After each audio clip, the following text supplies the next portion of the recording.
여러분, 열심히 준비해서 이력서 내고 면접 보고 입사했는데 아니 이메일은 어떻게 쓰는지, 전화는 어떻게 받는지, 파일 이름은 어떻게 정리하고 관리하는지, 회식 때 미팅 때는 어떻게 하는지 아무도 알려주는 사람이 없어서 난감한 적 있었나요? 알아두면 쓸데있는 신입사원 지침서 디고디의 알뜰신지, 이메일 쓰는 순서, 써야 하는 표현, 쓰면 안 되는 표현, 효율적으로 쓰는 법 등 알뜰신지 대망의 첫 번째 이메일 쓰기 편, 지금 시작하 디고디.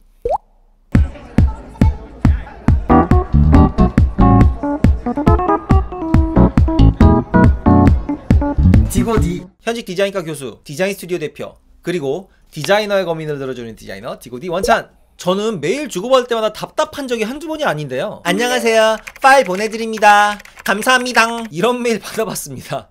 어떤가요? 이메일은 현재 가장 효율적이고 공식적인 업무의 커뮤니케이션 수단인데요. 그럼에도 불구하고 기본적인 형식도 못 갖춘 이메일 저는 많이 받아봤는데요. 이메일의 모든 법칙은 두 가지만 염두에 두면 됩니다. 가장 효율적으로 소통한다, 기록에 남는다. 이 두 가지 법칙을 기본으로 한 신입사원의 첫 번째 양식, 이메일 쓰기에 대해서 알아보겠습니다. 디고디. 업무상 기본이 되는 이메일의 구조는 제목, 인사, 아이스 브레이킹, 용건 요약, 본 내용, 감사합니다. 총 6가지로 나뉩니다.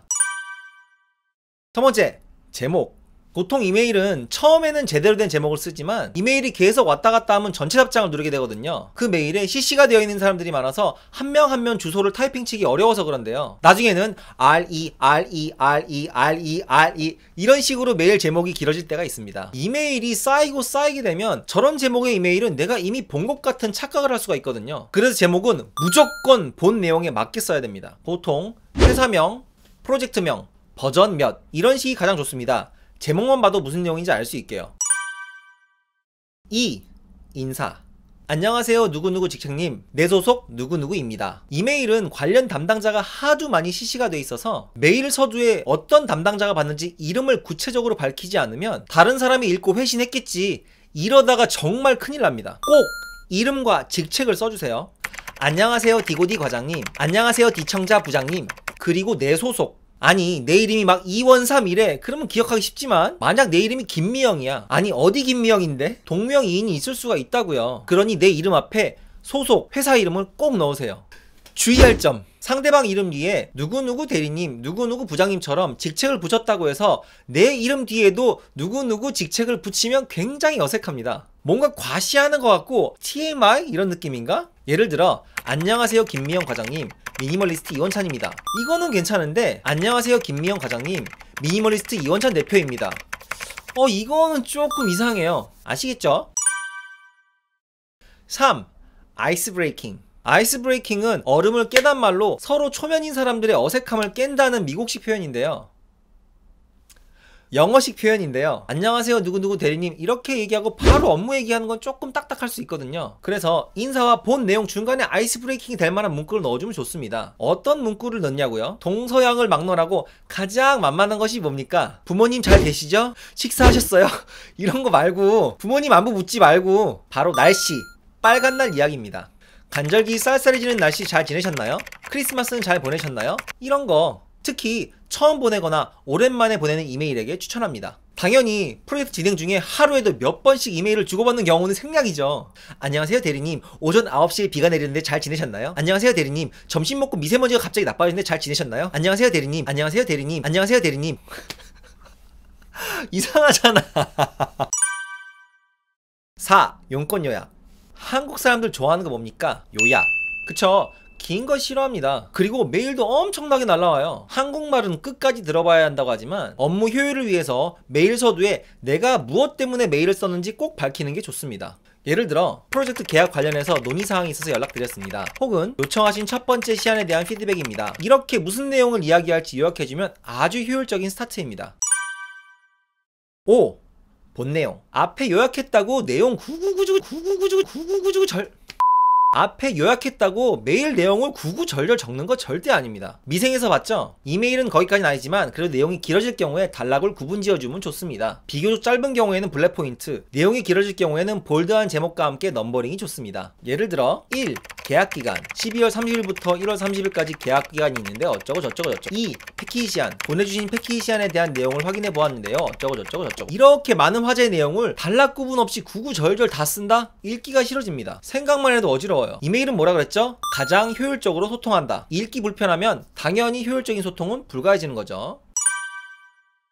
6. 마무리. 업무상의 이메일은 정말 소송을 하는 것 같은 그런 험악한 상황만 아니라면 항상 마무리에 감사합니다 라고 끝을 맺습니다. 이건 그냥 국룰이야. 감사하지 않아도 감사해야 돼. 그냥 감사합니다 이렇게만 쓰는 게 약간 드라이한 것 같다? 아니면 아까 말한 대로 처음 쓰거나 혹은 오랜만에 쓰는 메일이다? 그럼 또 만만한 날씨나 빨간 날입니다. 간단해요. 빨간 날이 일하는 사람들한테는 최고의 화제거든. 인정합니까? 아침 저녁으로 날씨가 쌀쌀해졌는데 감기 조심하시고 언제까지 자료 요청드립니다. 감사합니다. 혹은 다가오는 구정 새해 복 많이 받으시고 다음 미팅 때 뵙겠습니다. 감사합니다. 이렇게 해서 기본 형식을 갖춘 스탠다드 메일 하나 예시로 보여드립니다. 아침에 비가 오더니 부쩍 추워졌네요. 다시. 아침에 비가 오더니 부쩍 추워졌네요. 주말 잘 보내셨는지요? 빠른 회신 감사합니다. 보내주신 메일 내용 확인하여 피드백 드립니다. 1. 계약기간. 계약기간은 12월 30일부터 어쩌고저쩌고 중약. 2. 패키지 시한. 보내주신 피드백의 버전 3을 보면 어쩌고저쩌고 중약. 3. 미팅 날짜.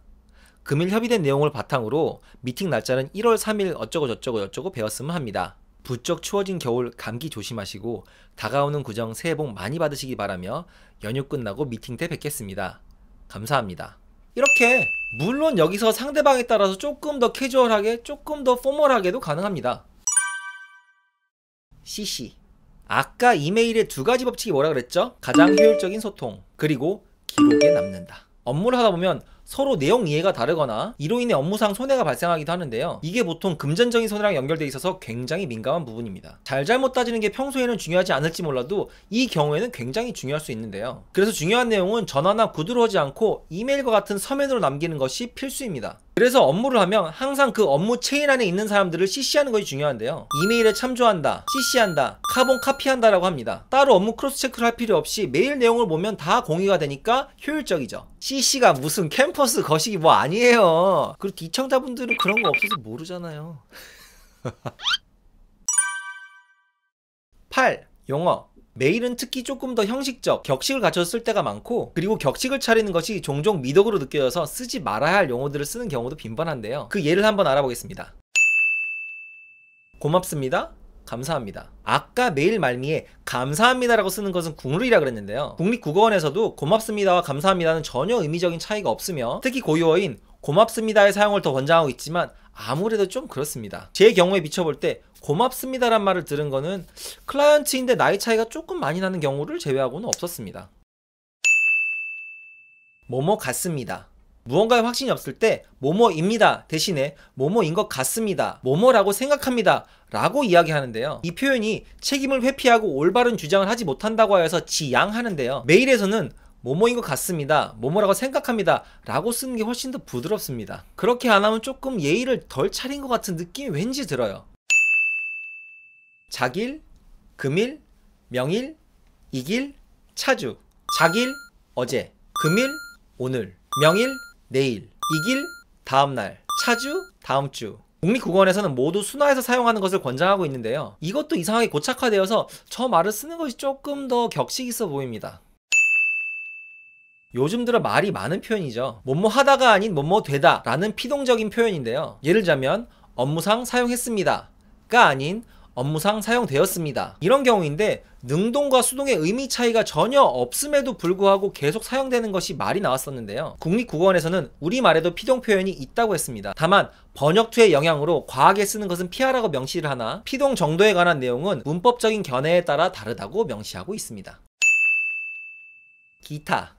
잘못되었다기보다 특히 업무상에서 많이 쓰는 유행어 같은 건데요. 지향하다, 지향하다. 둘은 발음은 비슷하나 뜻은 완전히 다르죠. 특히 저도 영상 도중 간간히 썼듯이 기존 버전의 지기구조는 최대한 지향하면서 저희는 3번과 같이 미니멀한 방향성을 지향합니다 와 같이 양과 향을 강조하면서 말하는 것이 특징입니다.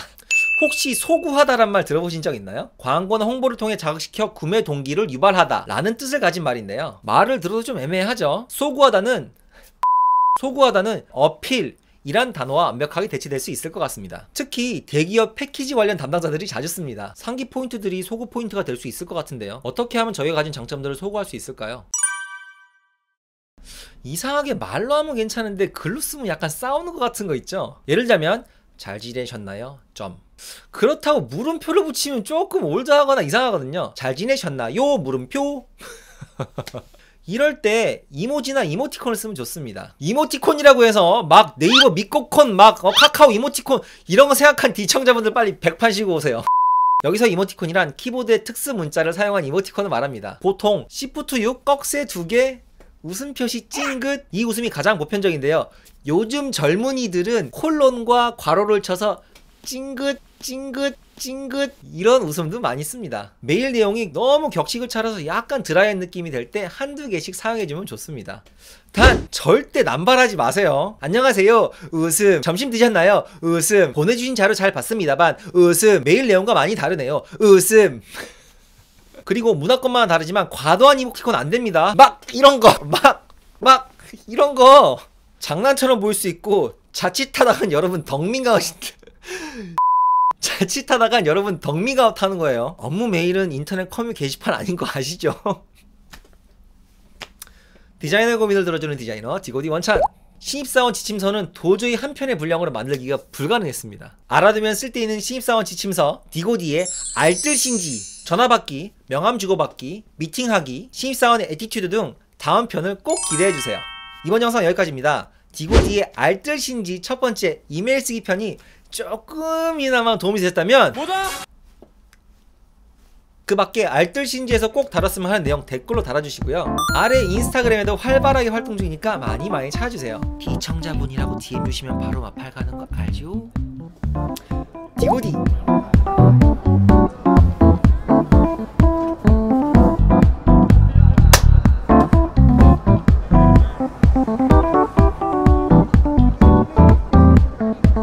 디고디